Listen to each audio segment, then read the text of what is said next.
Welcome back, everybody. I'm Jake, the Scary Story Guy, and today we're talking about a social media-themed horror film that came out last year called Influencer. Now, as a YouTuber with over 400 subscribers, I of course qualify as an influencer in every sense of the word, and let me just assure you, that responsibility is not lost on me. I know full well that when I put an opinion out into the world, the impact, the influence of it, if you will be nothing short of momentous. I am personally aware of at least a dozen different people who did not watch The Exorcist Believer because they watched my review of it first. So, you know, eat your heart out, Gandhi. So if you're not currently subscribed to this channel, please subscribe below, and I promise you, baby, I will influence you so hard. So Influencer is the story of a young travel vlogger slash Instagrammer who takes a trip by herself to Thailand, and she's, broadcasting it to all of her followers, making it seem like she's having a great time, but really, she's miserable. But when she's taken under the wing of a mysterious fellow traveler, things take an exciting turn, but then a dark one. Now, the first thing to say about this movie is just that, honestly, I thought I was gonna hate it. It's a Shudder original, low budget, no theatrical release, hadn't heard of anyone in the cast or crew,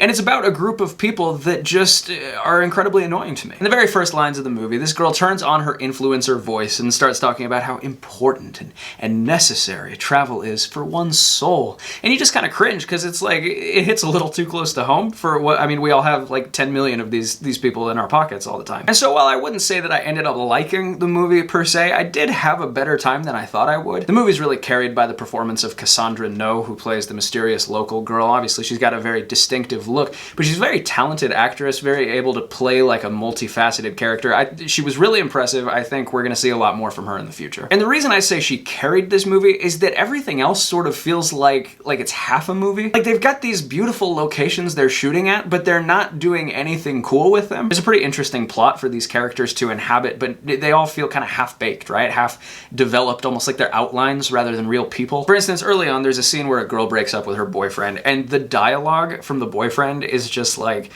it's like the exaggerated version that a girl tells her friends after the fact. Like, and then he told me, stop being so emotional. And all the girls are like, oh, he did not. But in this case, he really did just say it exactly like that. Like, just the most on-the-nose, tailored to piss this girl off. Like, you're being too emotional.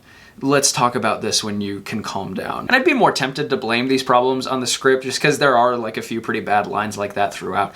But I really just think it's a problem more with the characters. Like, you end the movie knowing almost nothing about any of these people. Like, their background, why they're doing the things they're doing, any of it. I guess they just feel more like vehicles for the plot than real people. And so while the plot is interesting, the movie does have a certain emptiness as a result, which I suppose is apt for a film about influencer culture. And it's funny because if you look online to see what people are saying about this movie, more so than maybe any film I've seen recently, people's observations are just very like surface level. It's like, hey, I kind of liked this, and like that's the extent of it. And to be fair, all the movie's social commentary is like similarly kind of basic and surface level. Like, hey, have you considered that social media might be making people lonely? Did you know that people are perfecting their social media to mask their insecurities? It's like, you don't say. So I'm just like, if I'm a film studio and someone hands me this script, I'm like, okay, this is a good rough draft. So how much you like this movie, I think, is really just going to be determined by how much this story and this topic interests you. And the good news is it's really short and it's never boring. So the question you just have to ask yourself is,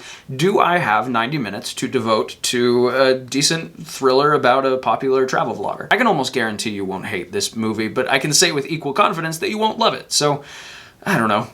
Let that assessment influence you. Now, I'm not spoiling the plot twist or the ending here. I will say there's a plot twist about half an hour in that's pretty good, pretty surprising.